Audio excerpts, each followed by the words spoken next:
है। लेकिन बाप का रास्ता क्या है, अभी बीच में बात आएगी तो अर्ज की जाएगी। मैं अर्ज क्या कर रहा था, इस्लाम सबसे पुराना मजहब, इस्लाम सबसे कदीम मजहब, पुराना इस माना में सबसे पहले आया है, वरना इस्लाम कभी पुराना नहीं हो सकता। अल्लाह अकबर, याद रखना कदीम मजहब है, पहले आया है, इस एतबार से पुराना, वरना याद रखिए अल्लाह अकबर, ये इस्लाम की खुसूसियत है। इस्लाम हर दौर में नया है, हर जमाने में नया है, हर अस्र में नया है। अल्लाह अकबर, मेरे आका सल्लल्लाहु अलैहि वसल्लम के गुलाम और ऐ सैयदा कायनात सैयदा फातिमतुज़ ज़हरा सलामुल्लाह अलैहा की कनीज़ों, जरा तवज्जो फरमाएं। मुसलमानों को पता नहीं है कि अल्लाह अकबर नशा करने से जब जो अपनी कब्र से उठेंगे, या तो सूअर की तरह उनकी शक्ल होगी, या तो बंदर की तरह उनकी शक्ल होगी। मेरे भाइयों बताइए, अल्लाह अकबर, किस औरत को पता नहीं है कि अल्लाह के रसूल ने फरमाया शबे मेराज, जब मैं मेराज पर गया तो मैंने औरतों को सबसे ज्यादा जहन्नम में देखा, और यहां तक फरमाया कुछ औरतों को मैंने कुत्ते की शक्ल में जहन्नम के अंदर देखा कि औरतें कुत्तों की शक्ल में हैं, उनके सीने पे उनकी जबान कुत्ते की तरह लटक रही है। अल्लाह अकबर, औरत कुत्ती बन जाए, अल्लाह अकबर, ये मैं कोई गाली के तौर पे नहीं कर रहा हूं, हदीस पेश कर रहा हूं, ये मेरे तुम्हारे नबी ने फरमाया। औरत कुत्ते की शक्ल में, मुंह पे जबान लटकी हुई है, जबान लटकी हुई है, इतनी लंबी जबान है, उसकी पीठ पर गिरती है जबान। मैंने पूछा जिब्रील ये कौन औरतें हैं? जिब्रील अमीन ने अर्ज़ की या रसूल अल्लाह, ये आपकी उम्मत की वो औरतें हैं जो शौहर के साथ मुंह चलाती थी, बकबक करती थी, शौहर का दिल दुखाती थी, लोगों से ज्यादा बातें करती थी, बातें करने में झूठ, गीबत, चुगली और झगड़े लगाती थी। अल्लाह अकबर, जरा गौर फरमाए, ये सब पता है इसलिए कि रोज जलसे हो रहे हैं, पोस्टर पे पोस्टर लग रहे हैं, जलसे खूब हो रहे हैं। रोजाना कोई ऐसी महफिल नहीं, झारखंड हो, बंगाल हो, यूपी हो, बिहार हो, जहां पर महफिलें नहीं, सबको पता है रोजाना इस्लामी माशरा, कोई नमाज का उन्वान, कोई रोजे का उन्वान, हम खुद भी रोज बोल रहे हैं अल्हम्दुलिल्लाह, अल्लाह की तौफीक से।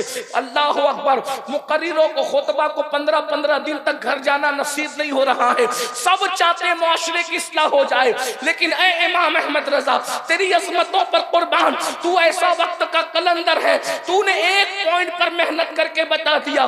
कौम को संवारना है तो ज्यादा उन्मान पे मेहनत करने की जरूरत नहीं है। तवज्जो करना, यही फिक्र रजा है, यही पैगाम आला हजरत है। अल्लाह अकबर, तुम कितने उन्मानों पे बोलोगे, कितने उन्मानों पे मेहनत करोगे?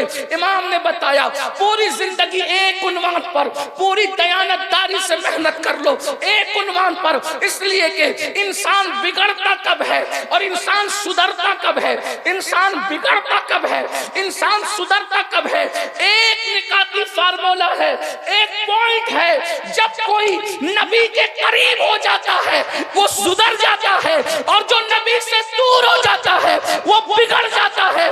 बस इमाम ने यही बताया, मेहनत करनी है तो इस पर मेहनत करो कि तुम मेहनत करके अपने नबी के करीब अपनी कौम को कर दो।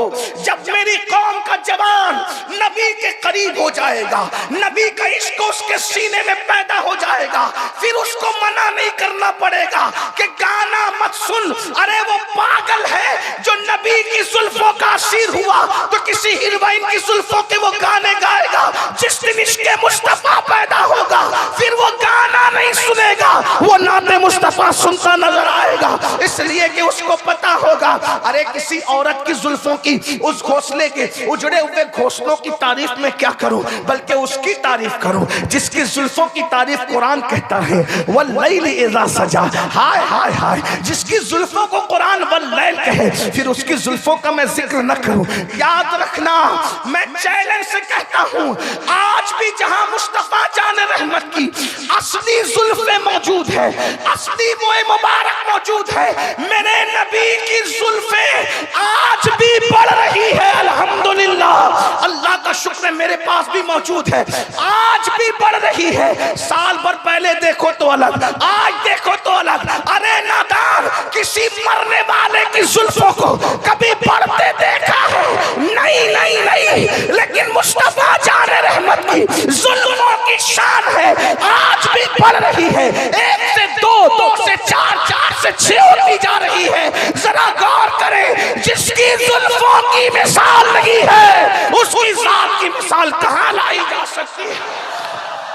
कैसा नबी हमारा है, कैसा नबी हमारा है, कैसा नबी हमारा है। इसीलिए तो मेरे इमाम कहते हैं सबसे औला वो आला हमारा नबी, सबसे बाला वो आला हमारा नबी, अपने मौला का प्यारा हमारा नबी, दोनों आलम का दूल्हा हमारा नबी, खल्क से औलिया, औलिया से रसूल और रसूलों से आला हमारा नबी। कुछ गई जिसकी आगे सभी मशने, शम्मा वो लेकर आया हमारा नबी, जिसकी दो बूंद है, दो बूंद है, दो बूंद है, जिसकी दो बूंद है, कौसर और सलसबील है वो रहमत का दरिया हमारा नबी।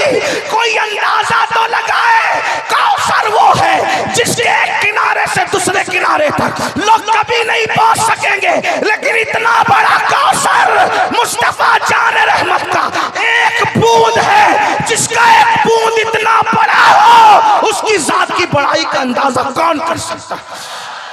जिसकी दो बूंद है, कौसर और सलसबील है वो रहमत का दरिया हमारा नबी। और फिर कहते हैं अल्लाह अकबर, जिसने टुकड़े किए हैं कमर के वो है नूरे वहदत का टुकड़ा हमारा नबी। कौन देता है, देने को मुंह चाहिए, देने वाला है सच्चा हमारा नबी। अल्लाह अकबर। तो इमाम ने बताया नबी के करीब कर दो अपनी औलाद को, अपने बेटों को, अपनी बेटियों को नबी के करीब कर दो, नबी का इश्क उनके दिल में पैदा कर दो, नबी का इश्क उनके सीने में पैदा कर दो, नबी की मोहब्बत उनके दिल में पैदा कर दो। याद रखना, आज लोग कहते हैं बेटे मुर्तद हो रहे हैं, बेटियां मुर्तद हो रही हैं। मैंने कहा जिस दिन इश्क मुस्तफा बच्चों के दिल में पैदा कर दोगे, हमारे बच्चे मुर्तद नहीं होंगे, मुर्तद बनाने वालों को मोमिन बना देंगे।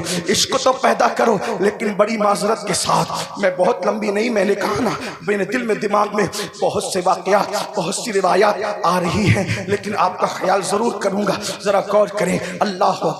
हमने क्या अपने बच्चों को नबी का आशिक बनाया? मेरे भाई, अगर हमने इश्क मुस्तफा अपने बच्चों के दिलों में पैदा किया होता तो हमारे बच्चे अल्लाह अकबर आज नशा न करते, नशा न करते। इसलिए कि अल्लाह अकबर 16-16, 17-17 साल के बच्चे आज नशे में डूबे हुए।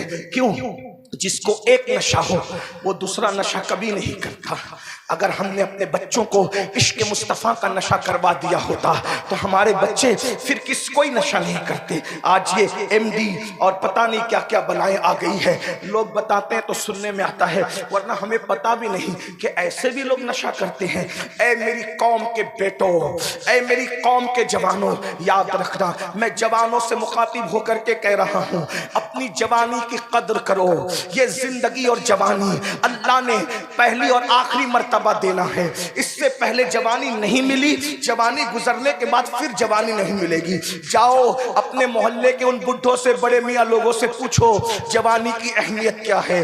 बुढ़ापे में 60 साल में कमर घुटने दुखने लगे, आंखें नाकाम हो गई, कान सुनने से बहरे हो गए, तब इंसान सोचता है हाय हाय हाय, मैंने जवानी के साथ वफा की होती तो जवानी ने भी मेरे साथ वफा की होती। अल्लाह अकबर। याद रखो, हमारी जवानियां भी गुजर जाएगी। ये खूबसूरत काले काले सिया चमकते हुए बाल सफेद बालों में तब्दील हो जाएंगे। ये खूबसूरत ताकतवर हड्डियां जिन पर घमंड कर रहे हो, ऐ मेरी कौम के जवानों, इन हड्डियों से कूदे खत्म हो जाएंगे। अपने दादा के बुढ़ापे से इबरत हासिल करो, अपने बाप के बुढ़ापे से इबरत हासिल करो, अपनी माँ के बुढ़ापे से इबरत हासिल करो।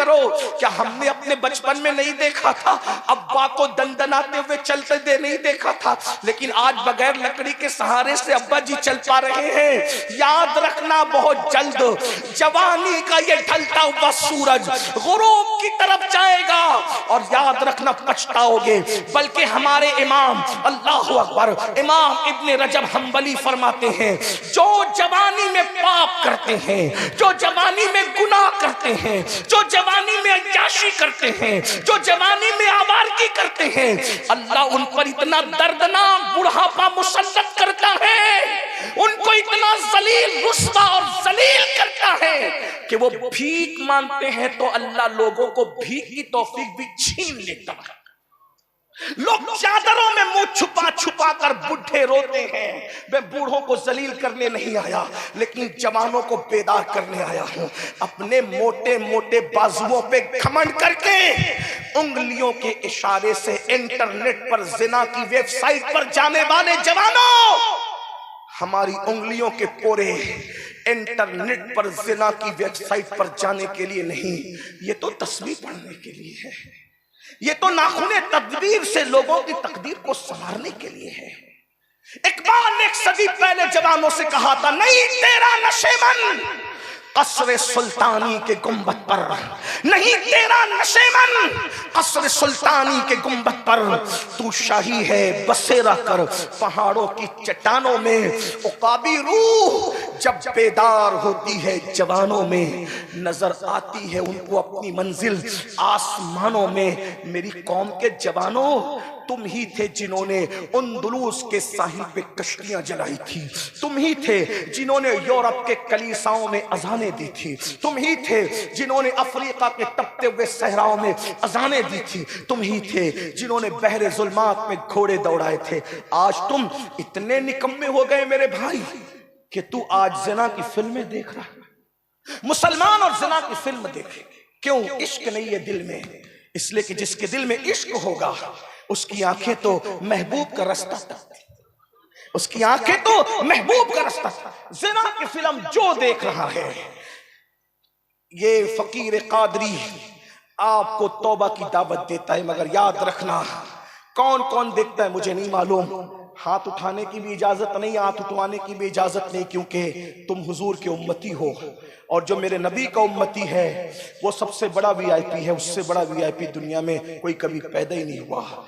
बड़े से बड़ा बादशाह मशरिक से मगरिब का बादशाह बन जाए, लेकिन वो उतना वीआईपी नहीं हो सकता जितना नबी का उम्मती वीआईपी होता है। उसकी वजह यह है, बादशाहों के लिए मोरछल झले जाते हैं, मोरछल झले। बादशाहों के लिए रेड कारपेटें बिछती थी, बिछती है, बिछती रहेगी, लेकिन नबी के उम्मती से बड़ा कोई वीआईपी है? तवज्जो चाहता हूं, अगर मैं सही कह रहा हूं तो मेरे उलमा मेरी तायीद करेंगे। मैं आपके सामने कोई मन घड़त रिवायत बयान करने नहीं आया। मन घड़त रिवायतें वो बयान करते हैं जिनके मसलक में रिवायतें नहीं होती, और जो 1857 के बाद दुनिया में आए वो रिवायत नहीं होती तो उनको गढ़ना पड़ता है। हमारे यहाँ 1450 साल की रिवायतें मौजूद है, इसलिए हमें गढ़ने की जरूरत नहीं। नबी के उम्मती से बड़ा कोई वीआईपी है? किसी के लिए रेड कारपेट बिछे, किसी के लिए ये कारपेट, किसी के लिए वो कारपेट, कोई नबी के उम्मती की हैसियत और इज्जत तो जाने। जब वो पुलसरात से गुजरेगा नबी का वफादार, तो सारे फरिश्तों का सैयदो सरदार जिब्रील अमीन अपने परों को उसके पैरों के नीचे बिछाने की तमन्ना जाहिर करते। जरा गौर तो करें, जरा गौर करें, जरा गौर फरमाएं। आप अपनी अहमियत को समझो। सैयदुल मलाइका तुम्हारे पैरों के नीचे अपने पैरों को बिछाने की तमन्ना जाहिर कर रहे हैं, अपनी अहमियत समझो। लेकिन ये अहमियत तुम्हें मुगल, पठान, शेख, सिद्दीकी, ये अला फला होने की वजह से नहीं है।